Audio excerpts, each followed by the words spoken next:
Yes. Hello, everyone. Good afternoon. Hello. Good afternoon, sir. Good afternoon.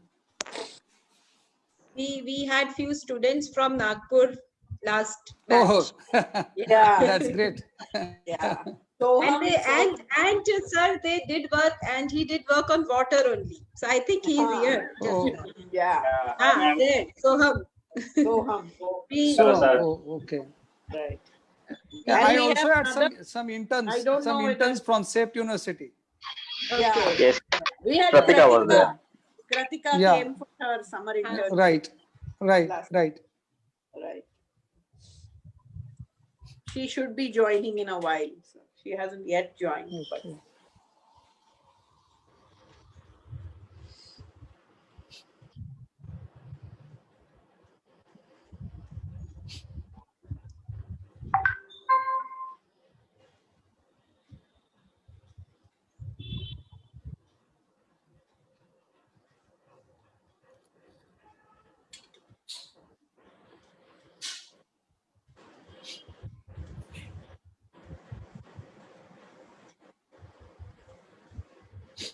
sir, so you did your PhD in which?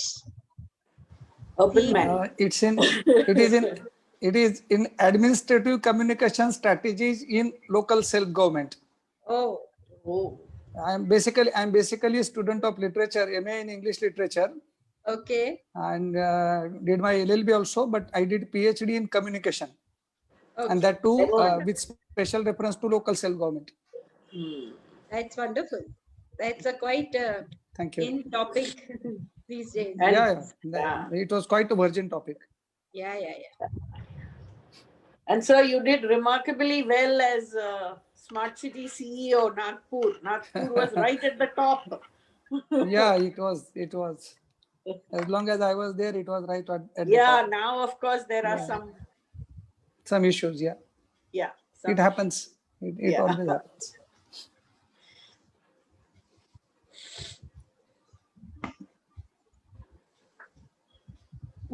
Should we start? Yeah. What is the time? Yeah, we can start. Okay, so good evening, everyone. Welcome to the second webinar of FM Day. I am Apurva Vate, and it's my pleasure to be the moderator for this webinar on topic urban management challenges by our guest speaker, Dr. Ramnath Sonavne. He will be providing his insights on the topic, and then we will be having a small Q&A session after that. So I request all the curious minds to post their questions in the chat box during the session, and I would request the Dean of our Faculty of Management, Professor Chirayu Bhatt, to introduce the speaker to us. Yeah, over to you, sir. Thank you, Apurva. And good afternoon and welcome everyone to the second session of FM Day today. It is my great pleasure to welcome and introduce Dr. Ramnath Sonavne. Dr. Sonavne holds over 30 years experience in urban management, e-governance, and implementing urban infrastructure projects which include roads, water supply, wastewater management, and infrastructure and disaster management. Dr. Sonavne is the secretary at Maharashtra Water Resources Regulatory Authority. Prior to this, he was the CEO of Nagpur Smart and Sustainable City Development Corporation Limited. He has served as municipal commissioner for cities such as Ulhasnagar, Jalgaon, Kalyan, and Dombivli as well. Dr. Sonavne has worked with international agencies like the World Bank, the Asian Development Bank, the European Union, GIZ, and the French Development Agency, AFD. He is also well known for his administrative acumen. Dr. Sonavne holds a PhD, as he was mentioning, in administrative communication strategies in local self-government. And we look forward to your insights and your talk today, sir. Thank you very much for sparing your time today and talking to us. Welcome, Dr. Sonavne. Hello. Yes, Good sir. afternoon. Thank you. Yeah. Am I audible now? Am I audible? Yes, sir. Hello. Yeah. Yes, sir, you are. Good afternoon, everyone. First of all, I would like to thank CEPT University for giving me an opportunity to interact with you. Secondly, I would like to express my best wishes to all of you on this World Cities Day 2020. And the subject that you have chosen is quite relevant to the theme of this year's World Cities Day. The theme of World Cities Day is valuing our communities and cities. That's why, even though not on negative note, I would like to start with a quote from American President John F. Kennedy, wherein he says, "We will neglect our cities to our peril, for in neglecting them, we neglect the nation." I hope the students of urban management really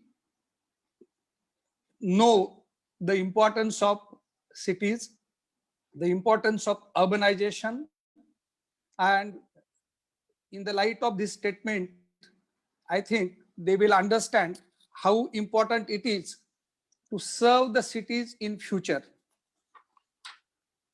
You see, I would like to basically start with two important statements.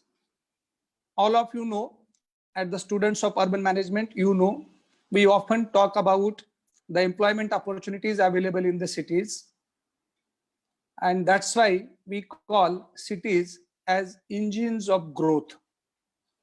In terms of Indian cities, you see, hardly 34% of the population stays in urban areas, but they contribute to 2/3, that is more than 66% of the GDP, and more than 90% of the revenue comes from cities only. But unfortunately, when we talk about the resources, the financial resources of urban local bodies, we realized that in spite of the financial autonomy anticipated in 74th Constitutional Amendment Bill, the urban local bodies are really not autonomous in terms of financial autonomy. They are dependent upon state governments and central government for financial supports. Before we start, I would like to give you a global perspective and national perspective on urbanization. You see, urbanization is a continuous process. It is now irreversible process. It is inevitable. Urbanization is inevitable, and urbanization is not a difficulty, is not a challenge, it is an opportunity. And globally, if we see the trends available, right now, more than 50% population is urbanized, whereas India is hardly at 35%, 34%. But by the year 2050, we will be at par with global standards of urbanization. It will be almost 68%.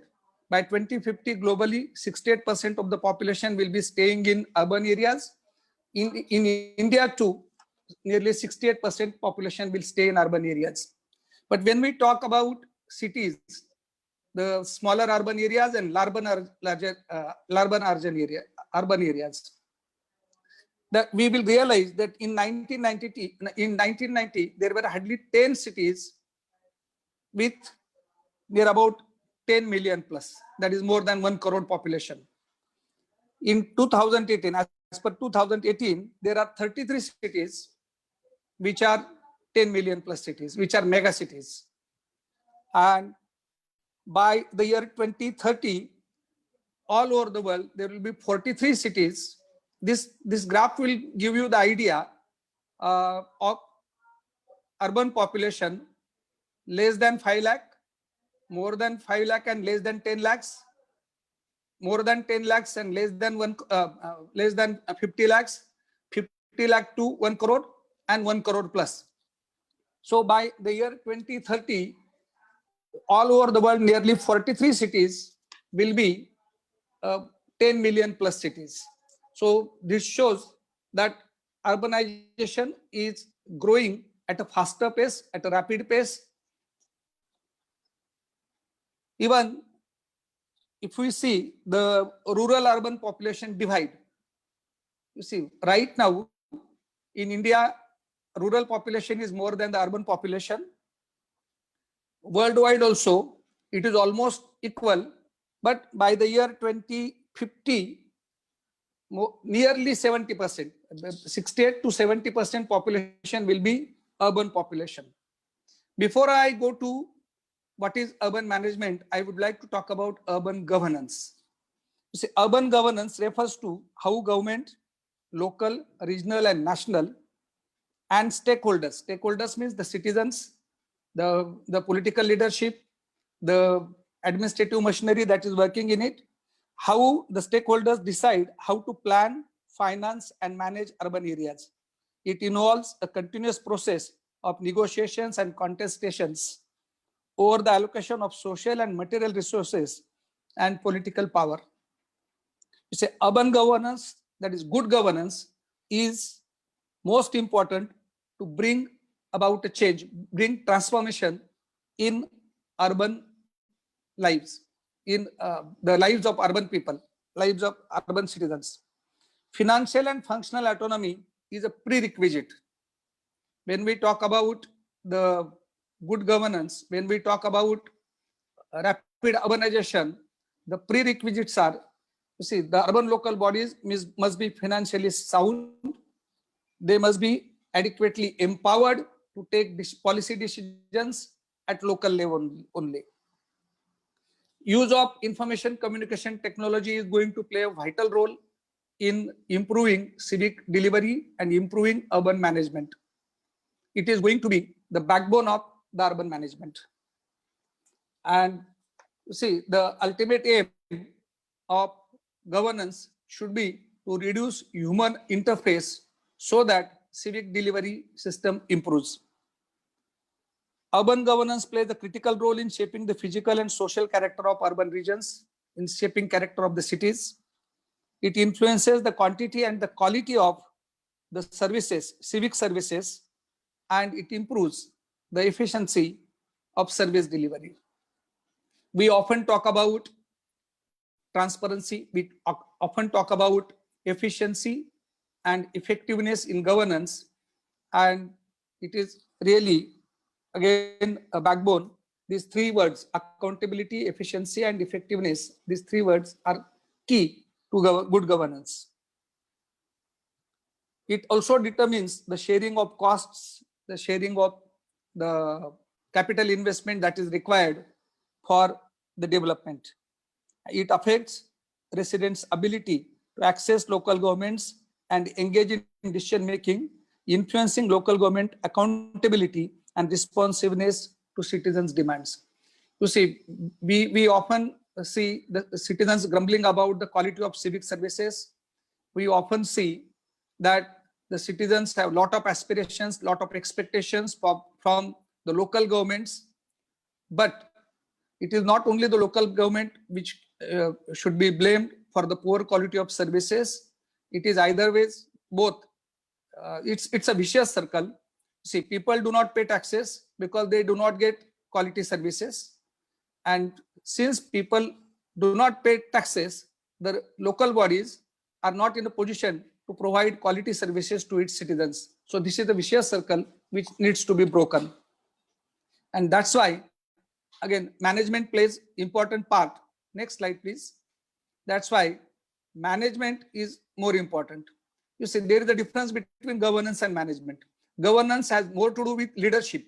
Governance has more to do with policy decisions, whereas management has more to do with actual implementation, actual execution of the policies, plans, strategies which are chosen, which are adopted by the leadership, by the local leadership, by the state leadership, by the national leadership. So urban management is very much important.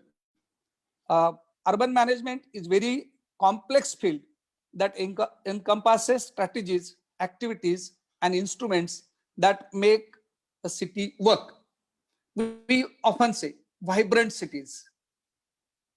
Mumbai is a vibrant city. Ahmedabad is a vibrant city. So what does it mean? What does it mean for a city to work. So it can mean its infrastructure is accessible. In fact, in terms of India, it is not only accessible, infrastructure is available, adequate infrastructure, quality infrastructure, international standards infrastructure is available, it is accessible, it is functional. So another important thing is when infrastructure is available, due to poor quality of maintenance, sometimes it may not be functional, it may not be useful. So it has to be functional, that the needed resources and services are also available. So in terms of providing infrastructure, what is most important is the resource, manpower resource, man, material, and capital that is required. So resources are available, and most important again, divided in an equitable manner to the population. So our constitution also talks about equity, equal opportunities to all citizens. So even in civic administration, even in local administration, whatever resources are available and whatever infrastructure that is available, social and physical infrastructure that is available, it has to be ensured that all citizens have equal access to the infrastructure, social and physical, equal access or with equal benefits derived from its resources. For a city to work, one needs policies, concrete policies, solid policies that allow and regulate investments, partnerships, and developments of different kinds. This way, a city can improve its social, environmental, and economic climate, offer more livelihood options, and support small and medium scale entrepreneurships and other activities of commercial nature. Basically, you see, when we talk about migration from rural areas to urban areas, we often talk about three important reasons for migration. One is most important, the employment opportunities available in the city. Second is quality education that is available in the city. And third one is the quality health services which are available in the cities. So what is important is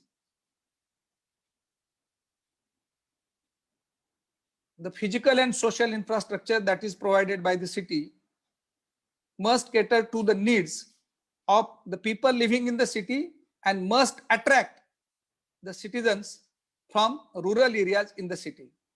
Here in India, we have a tendency to feel that migration from rural areas to urban areas is not good,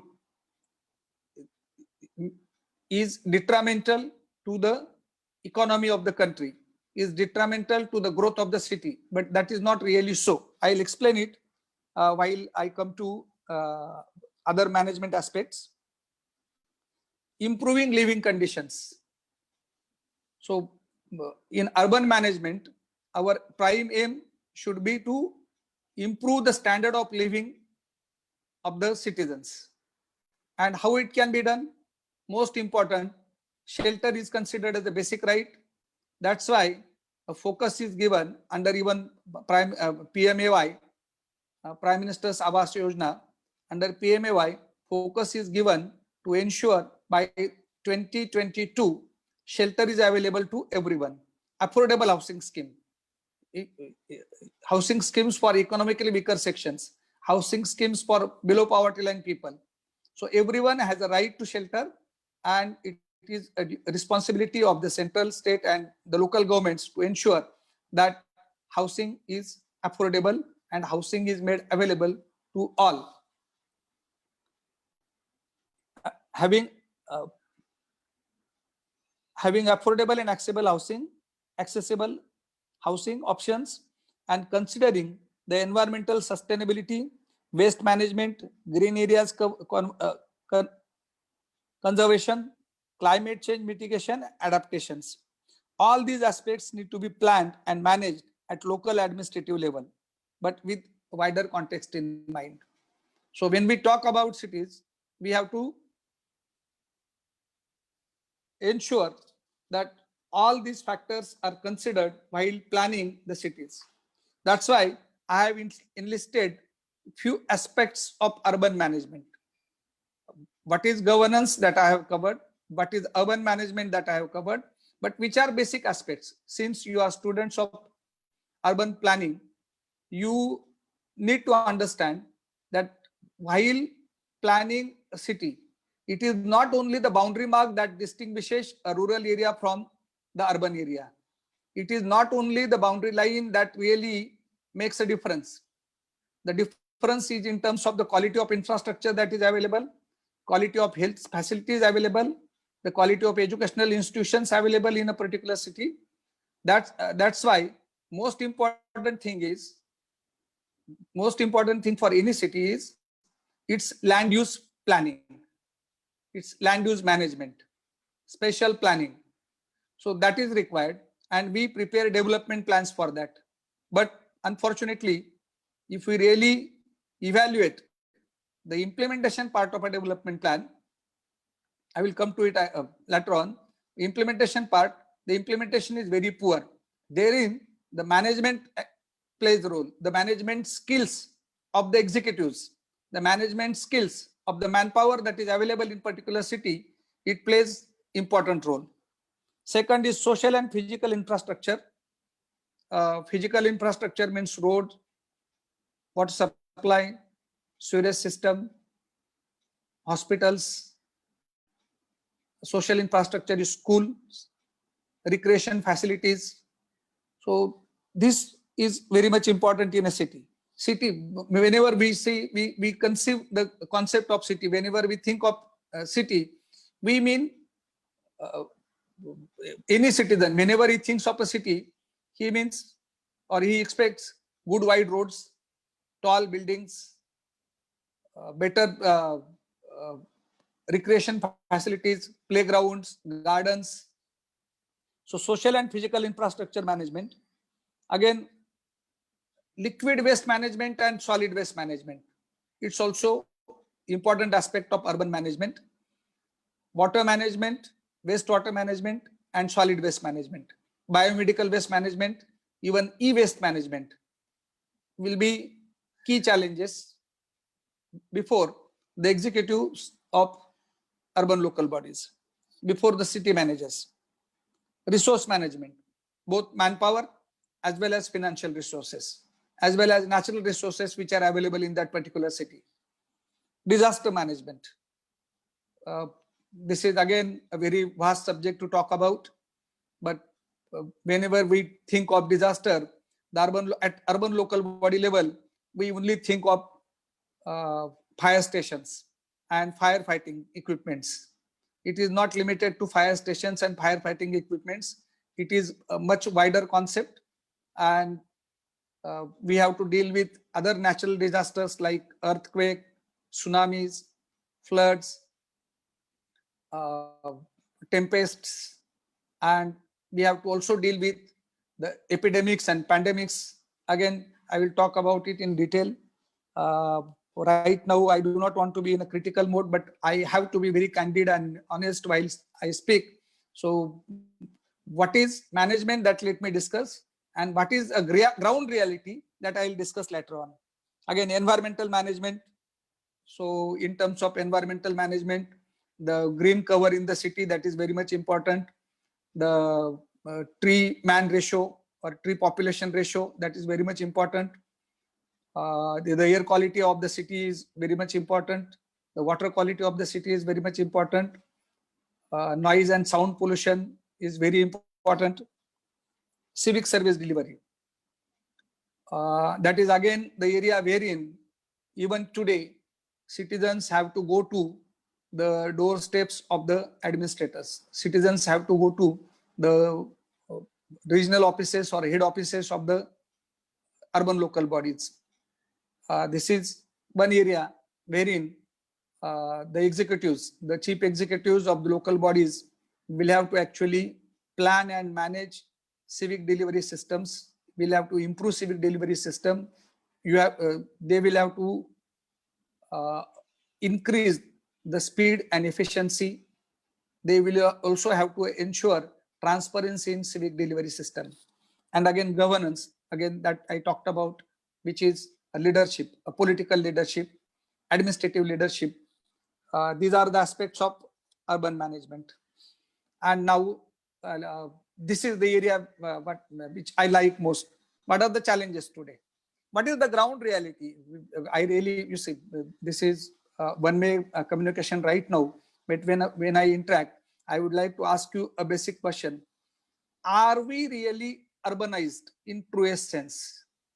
We only boast of more than 4,000 cities, 4,000 towns in the country.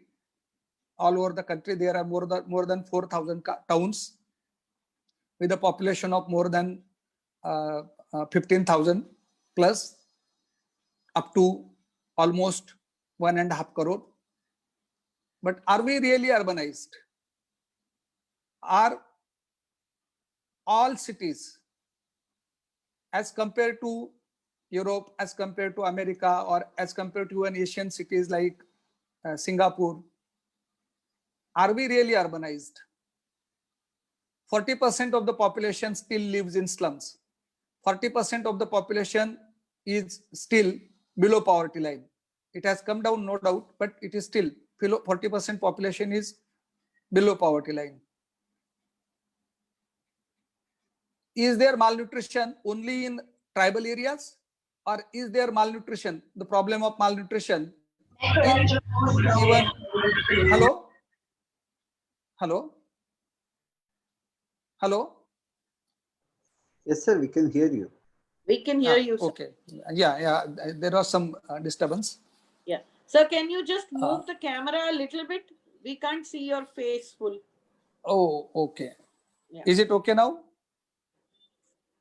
Is it okay?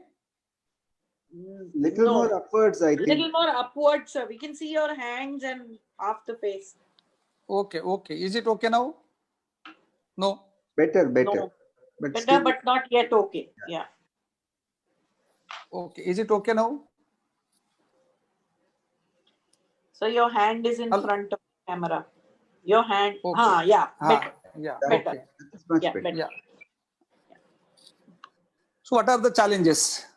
You see, most important challenges, we really do not have adequate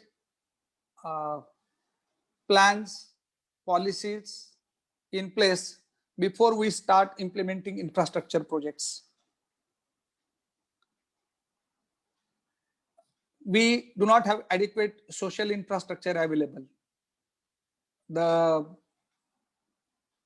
number of primary schools, number of primary healthcare centers, number of maternity homes which are required to be provided in a particular city based on its population, based on the number of people staying in the city. So it is a major challenge. Then, as I talked to you earlier, hassle-free civic delivery system is not there. There is still human interface, human interventions, which can be avoided by the use of appropriate information communication technologies and other technologies. There is still misutilization and underutilization of the resources available, both financial and human resources. And most important, mitigating environmental threats due to climate change. So are we not facing these challenges? Do we have adequate roads? What is the quality of road that is available in the city? Is there any planning process going on, or it is done on ad hoc basis? So whenever there is a demand from citizens, we construct road. Then there comes a demand for water pipeline, and then we dig the road and construct a pipeline, provide the pipeline. Then again there is a demand for electric supply, and the electricity department comes and digs the road. After the electricity department digs the road and road is restored, the telephone department comes and digs the road. Then the demand for gas pipeline comes up, and again we dig the road. So is there integrated planning? the challenge is integrated planning of infrastructure. Not only road is the most visible thing. So whenever I talk to citizens, what should be their priority? Underground drainage system or a road? And they will always say, we don't need underground drainage system. We need only water supply scheme and roads. Because for politicians also, construction of a road is easy as compared to providing underground drainage system. The underground drainage system is not visible. Sewerage system is not visible. So the most important challenge for the policymakers is how to prioritize the issues. And sewerage system has always been the last priority. This is just one example. All throughout my 30 years of career, I realized that there are several cities which have somewhat better quality roads, but do not have underground drainage system at all.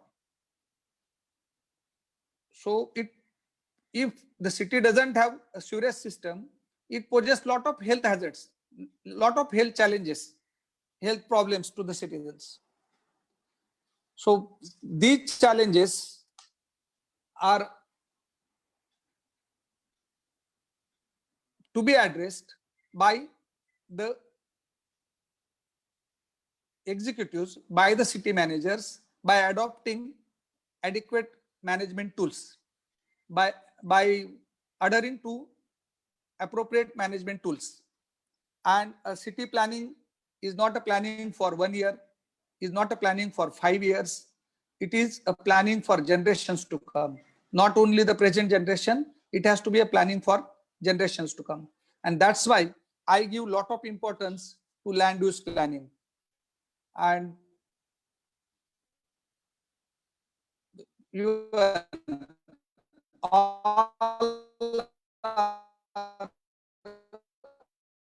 all city manager, there is a change, the top management of the city.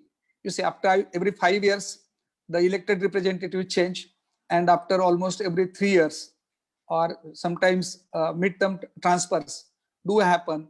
And whenever new person comes and takes over, he doesn't have adequate time actually to go through the past, to go through the planning processes which happened in the past. And then he takes decisions on ad hoc basis. Whenever he encounters any problem, he takes a decision. Land use planning remains on paper. We prepare development plan in consultation with the citizens, in consultation with the stakeholders. But who are the stakeholders in land use planning? Are the citizens the real stakeholders in land use planning? Are the landowners considered while planning, while preparing the development plan? The landowners, the citizens, they are least bothered when the plans are being prepared. They are not even aware when the plans are being prepared. A public notice is published in the advertisement, in the newspaper. A public notice is published in the official gazette, which many citizens do not have access to the official gazette of the state. Many citizens do not have access to the print media also. So what happens then in this land use planning process? Mostly the real estate developers, the land mafias, they come in picture. They play a vital role. They really dominate the entire planning process. They dominate the political decision making process. They dominate the administrators. They dominate the officers working in the planning department, and they ensure that the norms are either blatantly violated or the norms are actually kept aside, and land use planning is done as per their convenience. They decide which zone should be included in residential zone. They decide which land to be kept reserved for garden, which is far away from the city. you will realize one thing when you go to any city. You see, there is a scarcity of parking, there is a scarcity of vegetable markets, scarcity of shops. That's why a lot of hawkers are seen on roads. Lot of vehicles are parked on roads, even in no parking zones. The no parking zones, no hawking zones are there on paper only, because while preparing a development plan, we have not considered all these.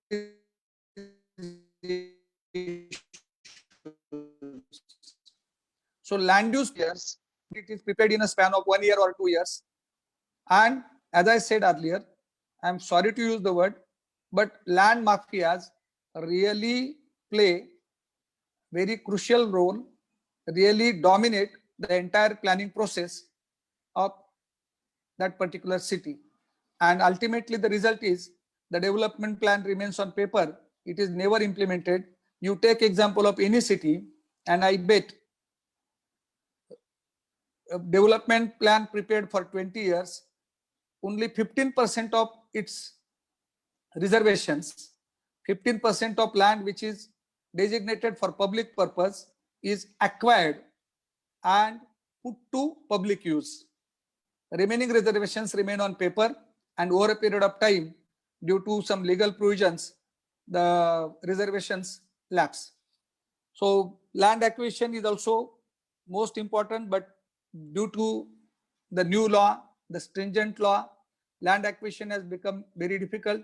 Fortunately, in Gujarat, you have land pooling techniques, you have town planning schemes, and that's why it becomes quite easy to acquire the land.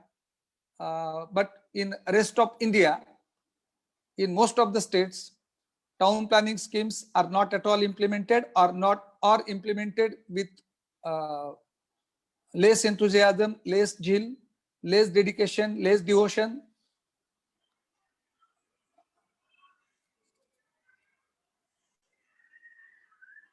Disputes over land are central to the politics of urban transformations around the world. And this is not the case of India only. You see, all over the world, disputes over land ownerships is at the center. And that's why I'm quite justified while I use the term land mafia working in almost all cities. Again, there's a question of dilapidated buildings. Redevelopment of dilapidated buildings is very much important. Reconstruction, there are reconstruction and redevelopment boards, but again, there is a lot of resistance from the people staying in those dilapidated buildings. They are reluctant to vacate the buildings, and as a result, we really cannot go for cluster development. Nearly 70% people have to give consent, and again, town planning schemes remain on paper. The cluster development schemes or improvement schemes also remain on paper. But overall, land use planning is very important in the city's management. The architects, the students who take degree from architecture colleges and go in the field, devote their entire time in constructing buildings only. They feel that the degree is taken only for construction of buildings, and they do not actually contribute to the land use planning of the city. The architect, the students of urban planners, or the students of architecture, they really have to play a vital role in land use planning of the city. But unfortunately, they also are not considered, or they do not actively participate in the planning process, and they are quite busy in only constructing buildings. Second important thing, as I stated, infrastructure development. I talked about it: lack of physical infrastructure, lack of social infrastructure facilities, narrow roads, no provision for parking. The mobility is most important issue. Traffic congestion is part and parcel of our life. Traffic jams, there is hardly any city which is not facing this problem. of traffic jams. And there is hardly any city which is free from hawkers, which have adequate parking. So whenever we plan a city, I think something has gone wrong in the past. Political process is always short of vision. Political leadership is always short of vision. But the city managers should be a visionary and dynamic person. He should plan not for the present generation, but should plan for the future generations also.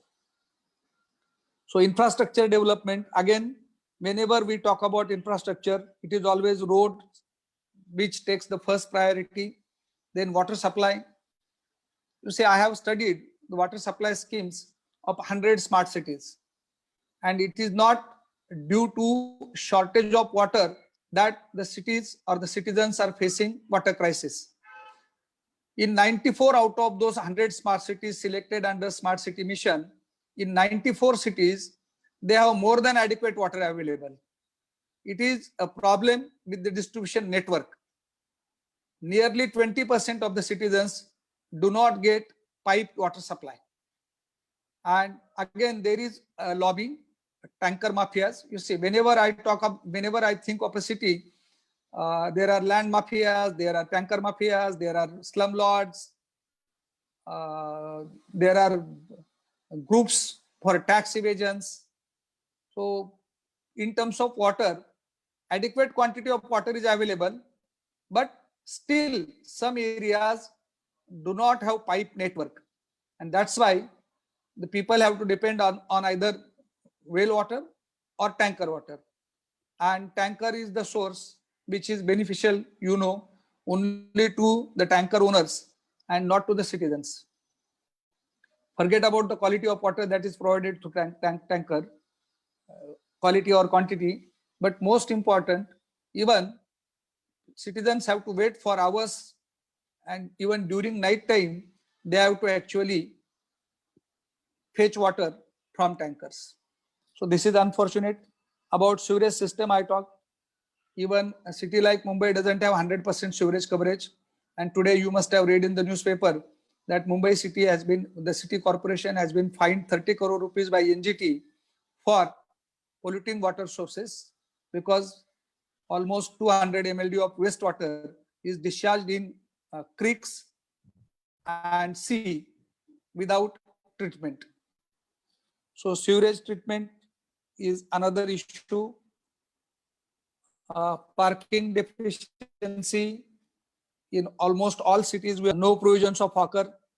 This is again a repetition, but again, I would like to draw your attention to what has gone wrong. Why there are not adequate land reservations kept for hawkers? Why there are not adequate designated lands for parking?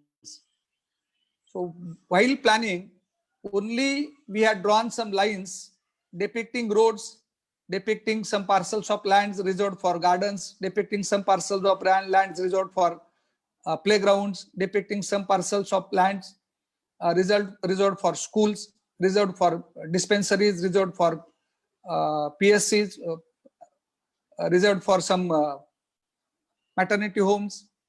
But very few land parcels, you will see in very few cities, you will see the provision is made for even ESRs. We don't have adequate lands available for construction of elevated service reservoirs for water supply. We don't have adequate parcels of lands reserved for sewage treatment plants.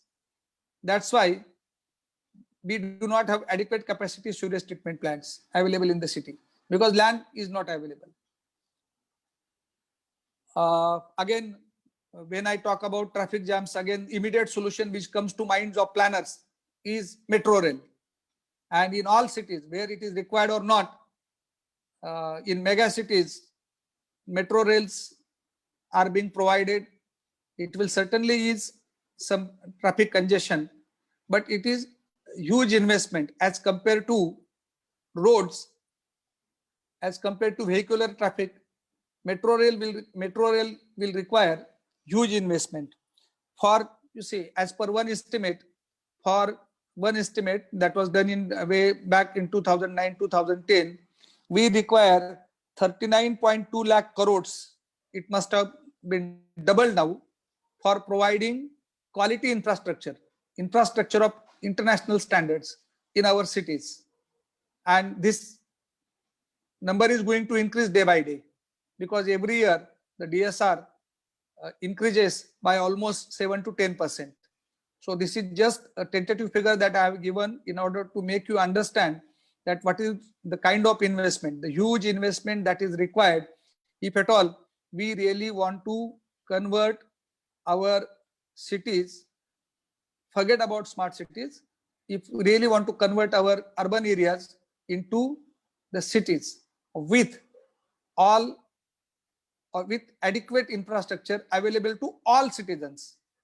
Whenever I say all citizens, I have that thing in mind. We often talk about sustainable development and inclusive development. So inclusiveness in development, in planning process, in urban management is very much important. Sustainability and inclusiveness, these are two important factors which we need to consider. Lot of missions have been undertaken. JNNURM was one of the missions for urban renewal. Now our smart city mission in selected 100 smart cities, but unfortunately almost after 5 years the mission has really not picked up. It is being implemented, but it has not actually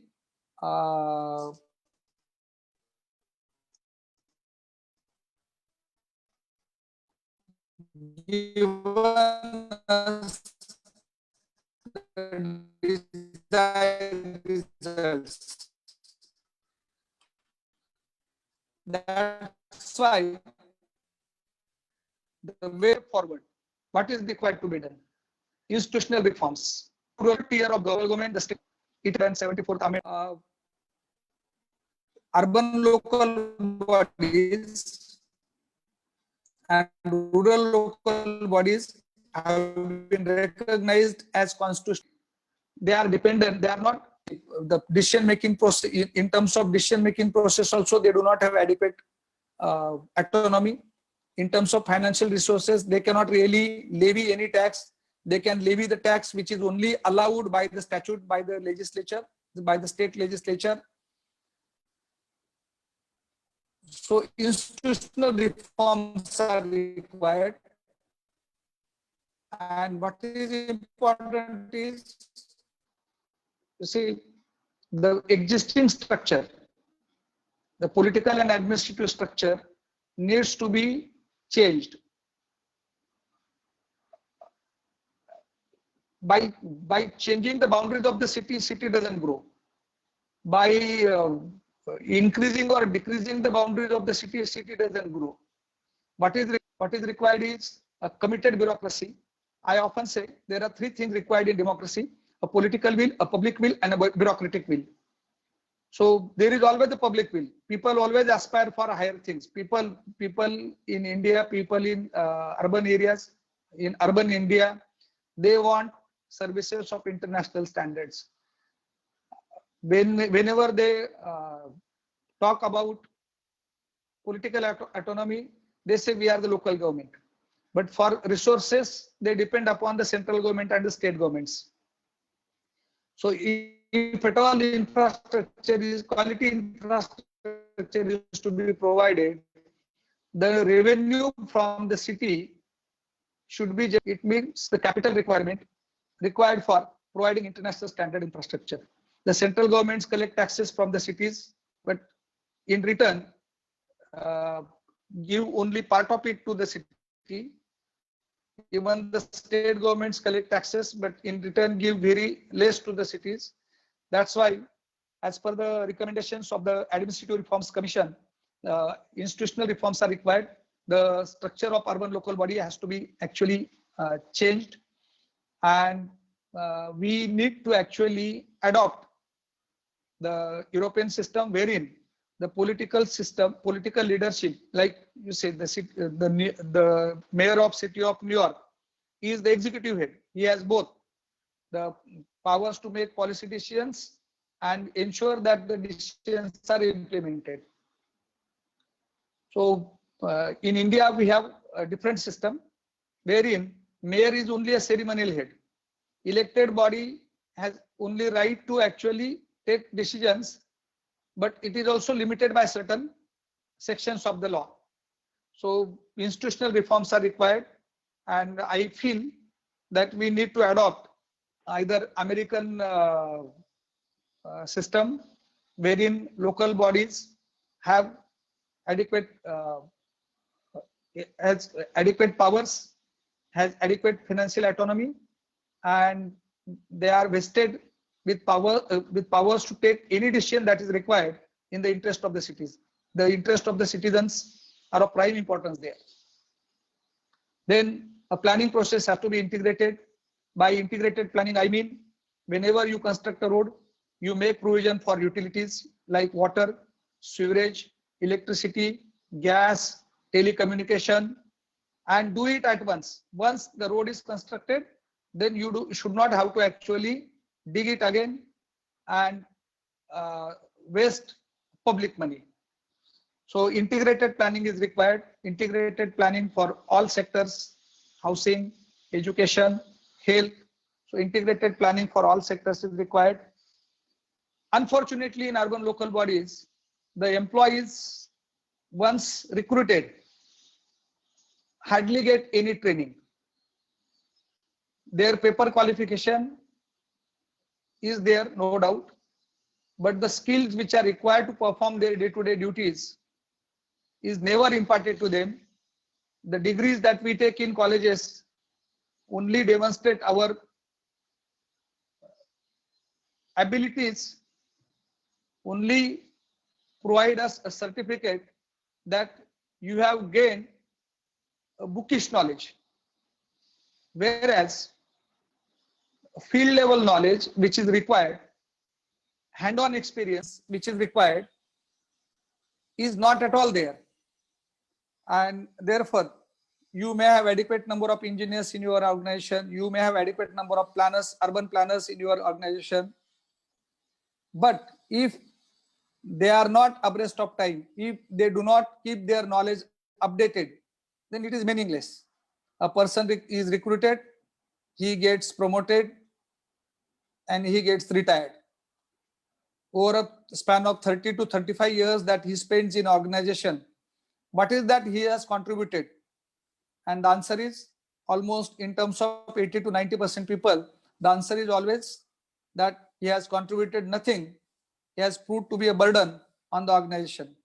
That's why periodic trainings in order to update the knowledge of the people working in the organization is very much important. And capacity building not only of employees, capacity building of even the political leadership is also required. Because when we see the present structure, only land mafias, the contractors, the builders, developers, they get elected. You do not see adequate number of representation by chartered accountants, by engineers, by law graduates, by doctors in a political leadership. There are exceptions, no doubt, but adequate number of such kind of expertise is required, and which is not at all available as on today. So both in decision making process as well as in implementation process, if you have such kind of people who are adequately knowledgeable in their fields, and their collective wisdom plays a vital role in shaping the destiny of the city. Again, in terms of taxation, tax reforms are very much required. Property tax, once levied, remains constant throughout the life of that particular building, throughout the life of that particular property. Even earlier, there used to be some local taxes due to GST. Now, the power of local body to tax is really limited, is really curtailed. So restructuring is required. Municipal financing is an important aspect. Without money, you really can't make anything, you really can't do anything. And all the while I see, whenever I meet the city managers, they are always grumbling about one thing: they do not have adequate funds to even release the salaries of their employees. So how can they do development? And they just sit there idle in the office, do nothing, go on grumbling for a period of 3 years, get transferred to other city, go there, sit there, do nothing. So this is, again, as I said earlier, it's a vicious circle. So that has to be broken, and the state governments will have to ensure that adequate taxation powers to levy the tax and to recover the tax should be given. And even the finance commissions have also recommended that the financial autonomy of local bodies has to be maintained. Local bodies have to be financially sound, and it is the responsibility, no doubt, constitutional responsibility of the state government. I talked about sustainable inclusive development. So by sustainability, I mean you create an asset, but if you do not maintain it, so over a period of time, it becomes useless. People cannot use it. If the asset is not used by people, there is no meaning creating the asset. So one has to ensure proper operation and maintenance of that particular asset that is created from the public fund. And by inclusiveness, I mean equal opportunity, equal access is given to all citizens. There is no discrimination based on gender, based on caste, based on religion, or faith. So that kind of thing has to be actually ensured. And most important, today, you see, the things are happening at a faster pace with greater degree of accuracy, greater degree of precision, and it is made possible only because of technology. Technology is the greatest slave. If you use it properly, technology is your greatest friend. So it has to be, and it is right now. You see, in banking sector, in some core sectors, in defense, in banking, in railways, we have seen the change that is happening because of the use of technology. But unfortunately, in government sector, we really lack. Most of the urban local bodies use computers as typewriters. They have replaced computers. They have replaced typewriters by computers. That is not expected. Even for construction of roads, there are latest technologies. For even treatment of wastewater, there are latest technologies. By technology, I do not limit myself to information communication technology. By using the word technology, I mean the latest technologies which are happening, which are actually available, time-tested, proven technologies which are available. And that is only the way by which we can really change our future. Our cities can really become cities. Once our cities becomes cities, it is not, the day is not far away when we become really smart. Because with the help of technology, when citizens use technology to their advantage, the cities will automatically become smart cities. So this is what I have to say. I do not know how structured my lecture was, but I think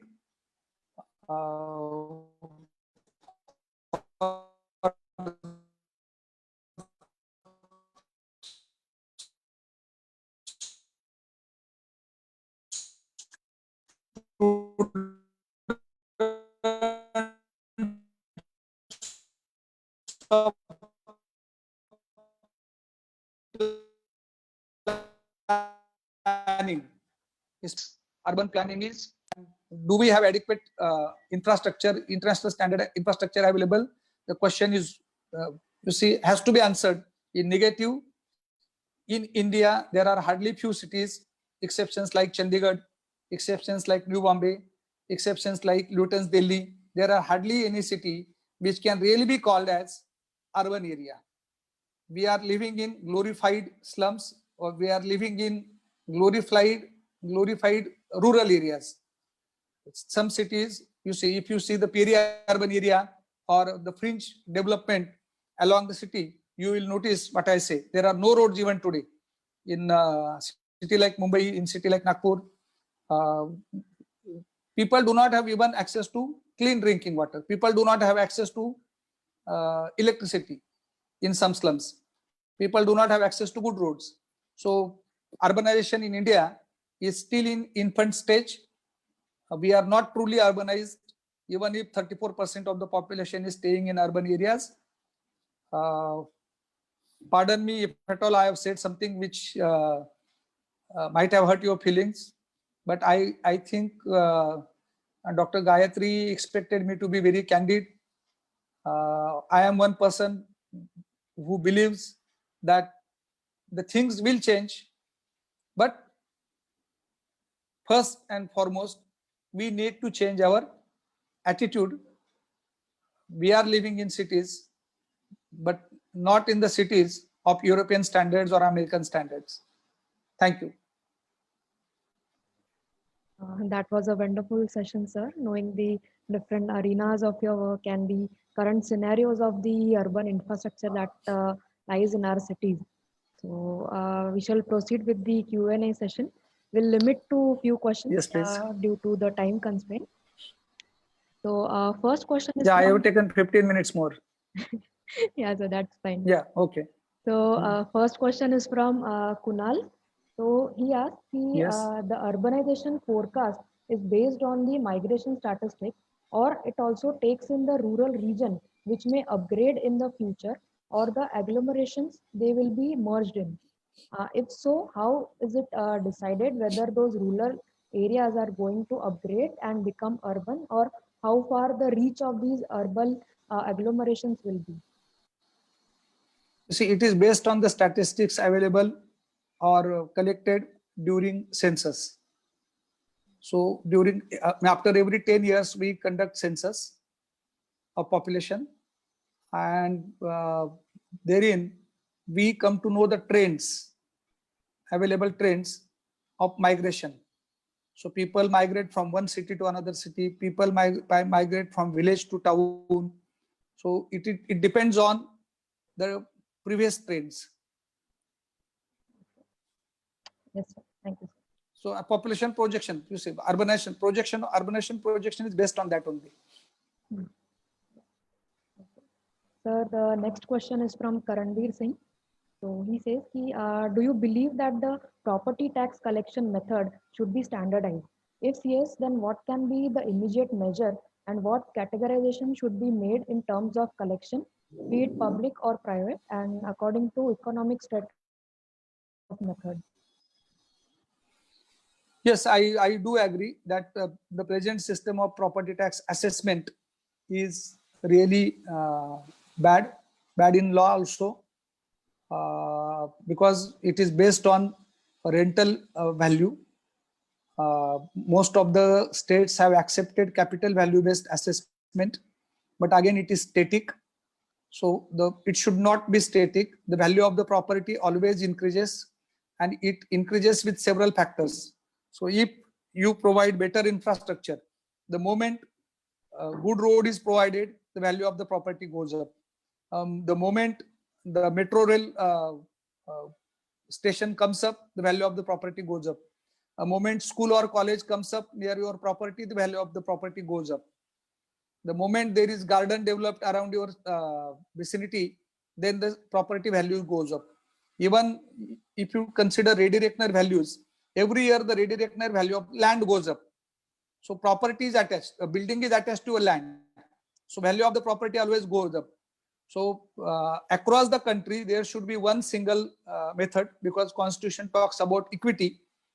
When we talk about equity not in terms of getting services, equity in terms of paying taxes also. So and for tax collection, for levy of tax, what is important is affordability of a person. So affordability of a person is never considered. The value of the property may be high, but a person is paying less property tax only because when the property was first assessed, the rent in that area was low. Over a period of time, with upgradation in infrastructure, the value of property has gone up, but the tax rateable value has never changed.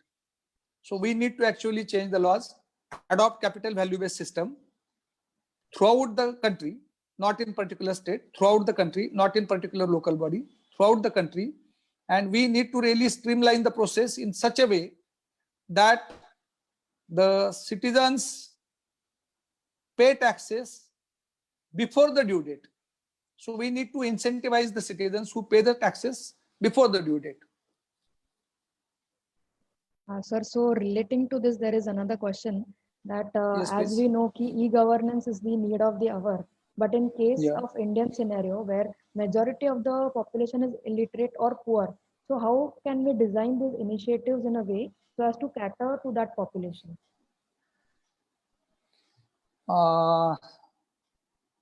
You see, this is the wrong notion that majority of the people are illiterate. No doubt, people may be illiterate, but in terms of technology, especially information communication technology, an illiterate person can also use mobile, smartphone, can type message, can use internet. Take example of this pandemic, people were required to register in order to get access to hospital bed. So even an illiterate person has also used that mobile phone. So now in terms of IT illiteracy, I would say India is far better as compared to other countries. Even an illiterate person can use information communication technology when it comes to a service delivery. So that should not be the issue. Okay. Yes, sir. So, and one more thing I would like to mention, if And I'm not only e-governance. Now, in fact, I do not talk about e-governance. I talk about de-governance, digital governance. So paperless governance. It also has to happen, and it will happen over a period of time. yeah, yes, sir. So, Even and one, digital transformation that you must have seen. yes, sir. For banks now, do you go to bank to withdraw money? Even illiterate person doesn't go to bank to withdraw money. Yes. Illiterate person can also transfer money from his account to someone else's account. So this is bound to happen. Next. Yeah. No, so now we'll be just limiting the question. One last thing I would like to mention, I have read somewhere that you write poems also and have Yeah. written a book also. Yes. So I just wanted to know Yeah. if you have written something related to urban management. Yeah, I have written one book. I have converted my PhD thesis into a book which is called Administrative Communication Strategies, and which is available on Kindle, Amazon. So it is on administrative communication strategies. It is available. On urbanization as such, I have not yet written because there are a lot of books. There is plenty of literature available. Unfortunately, it is not translated into actions. That's why I do not want to write on urbanization. If at all I have to write, I have to write a lot of things which people may not like. Okay. Yes. Because you see, take simple example. The local governments talk about autonomy and they are dependent on central government for even the equipments required for treatment of COVID-like pandemic. Okay. They want masks from central government.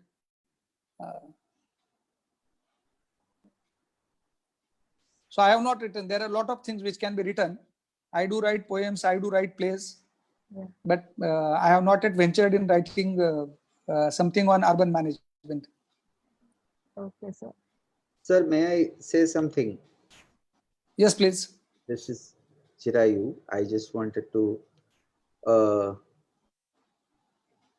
share my thoughts on what you've spoken about, because what you said was very interesting, that our cities are not urban areas yet, in the sense that they have not reached a level of development and a level of maturity that you see in many other cities.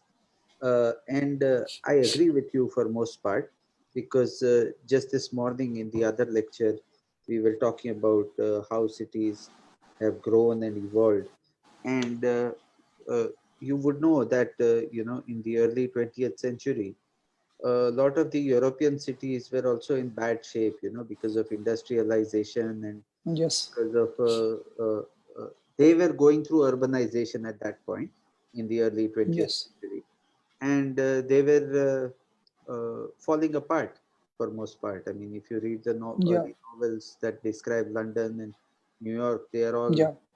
places of despair and disease and all that. Yes. And over 100 years, they have constantly strived to improve their urban areas, and through generation over Right. generation, they have kept working on Yes. to improve things.